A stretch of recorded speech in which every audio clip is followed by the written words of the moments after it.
আচ্ছা, অনেক বছর পর যেহেতু আমাদের কাঙ্ক্ষিত ডাকসু নির্বাচন হলো আজকে, তো আমি মনে করি একজন প্রথম বর্ষের শিক্ষার্থী হিসেবে আমি আমার জীবনের প্রথম ভোট দিয়েছি এবং ডাকসু নির্বাচনে সেটা দিয়েছি। এটা আসলে আমার জন্য অনেক বড় একটা পাওয়া। আর একজন শিক্ষার্থী হিসেবে যেই উৎসব মুখর পরিবেশে আজকে ছিলাম সেটা খুব ভালো লেগেছে। ভোট দিয়েছেন হচ্ছে 41 জন প্রার্থী। 41 জন প্রার্থী, যোগ্য প্রার্থী খুঁজে বের করা, বাছাই করা, সেটা খুব অল্প সময়ে হচ্ছে ভোট প্রদান করা, সেটা কতটা কঠিন দায়িত্ব ছিল একজন ভোটার হিসেবে? আচ্ছা, যোগ্য প্রার্থীকে আসলে অনেক দিন ধরে অনেকের ইশতেহার পড়ছিলাম, তো সেই অনুযায়ী আগে থেকে ভাগ করা ছিল যে আসলে কাকে ভোটটা দেব। তো ওখানে যে আসলে খুব বেশি সমস্যা হয়নি যে কাকে কাকে ভোট দিব, কারণ আগে থেকে সিলেক্ট করা ছিল।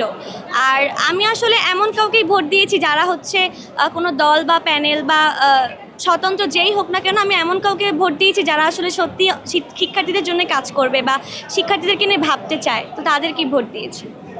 আপনি একজন ভোটার এবং প্রার্থী, সেই হিসেবে আপনার আকাঙ্ক্ষা বা আশঙ্কার জায়গা কতটুকু যে আগামী 1 বছর ডাকসু কতটা শিক্ষার্থীদের সমস্যা সমাধানের এবং আকাঙ্ক্ষা পূরণের জায়গাটা পূরণ করতে পারবে?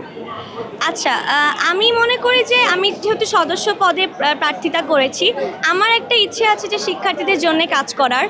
যেহেতু আমি ক্যাম্পাসে একদমই নতুন, আমি হচ্ছে 24-25 সেশনের একজন শিক্ষার্থী, তো আমার অভিজ্ঞতার জায়গাটা তুলনামূলকভাবে একটু কম। তো আমি চাই যে আমি যেই প্রতিবন্ধকতাগুলো শিকার হয়েছি বা একজন নারী শিক্ষার্থী হিসেবে যেগুলো শিকার হয়েছি, এরা যেন আর 10টা নারী শিকার না হয়।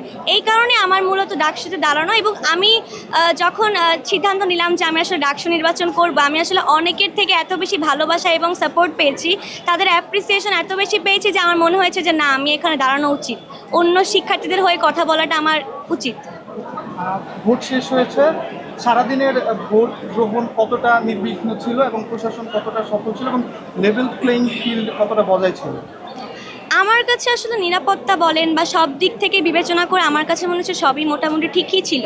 কারণ আমরা যদি দেখি যে এত সুন্দরভাবে ডাকসু নির্বাচন কিন্তু বিগত বছরে হয়নি, কোনো প্রকারের কোনো প্রকারের ঝামেলা ছাড়াই কিন্তু এবার নির্বাচনটা ভোটটা হয়েছে।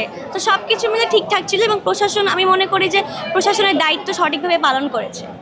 বিভিন্ন পক্ষ থেকে বিভিন্ন ধরনের অভিযোগ করা হচ্ছে, শেষ পর্যন্ত ডাকসুর ফলাফল নির্বিঘ্নে হবে কিনা বা হচ্ছে সেই বিষয়ে আশঙ্কা রয়েছে কিনা? একজন স্বতন্ত্র প্রার্থী হিসেবে আমি আসলে আশাবাদী যে এবার একটা ফেয়ার ইলেকশনই হবে, কারণ আমি এখন পর্যন্ত আমার চোখে পড়েনি যে আনফেয়ার কিছু হয়েছে। তো সেই থেকে আমি আশাবাদী ভালো কিছুই হবে। প্রার্থী, আপনি ভোট শেষ হয়েছে, ফলাফল এখনো ঘোষণা করা বাকি। শেষ মুহূর্তের উত্তেজনা বা হচ্ছে কি একটা যেই একটা থ্রিল কাজ করছে, সেটা কেমন লাগছে? একটু ভয় লাগছে, মনে হচ্ছে যে আবার অ্যাডমিশন ফেজে ফিরে গিয়েছি। বাট আমি আশাবাদী ভালো কিছুই হবে, কারণ এইবার যদি আমি হারি বা জিতি সেটা আসলে বড় কথা না। আমি যে অভিজ্ঞতাটা পেলাম হয়তো জীবনের বাকি 4টা বছর, যেহেতু আমাকে ক্যাম্পাসে আরও কয়েক বছর থাকতে হবে, তো আমি মনে করি আমার যে অভিজ্ঞতাটা অর্জন হলো এটা আমার সামনে অনেক কাজে দিবে।